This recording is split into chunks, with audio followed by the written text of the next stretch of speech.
تخيل توصل لك دعوة عرس باسمك. ما تتذكر انك تعرف المعازيم، بس العنوان واضح وتقرر تروح. تدخل القاعة، أول شيء تحسه الهدوء، هدوء ثقيل. الكل وقف الطق ويطالعك، عيونهم أوسع من الطبيعي وثابتة عليك. تقول يمكن مستغربين منه أنا وما يعرفوني. تقعد على الكرسي وتشوف اللي يمك قاعد يبتسم ابتسامة مو طبيعية. تحاول تسولف معاه فتسأله هذا عرس منو؟ ما يرد بس يبتسم.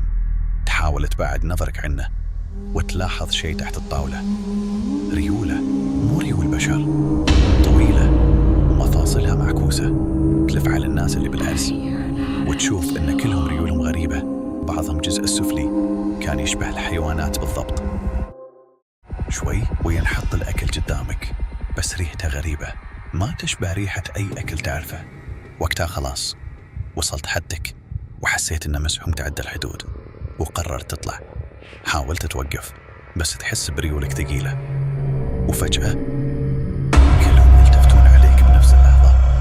وقتها تستوعب شيء واحد، أنت مو المعزوم، أنت الضيف الوحيد البشري.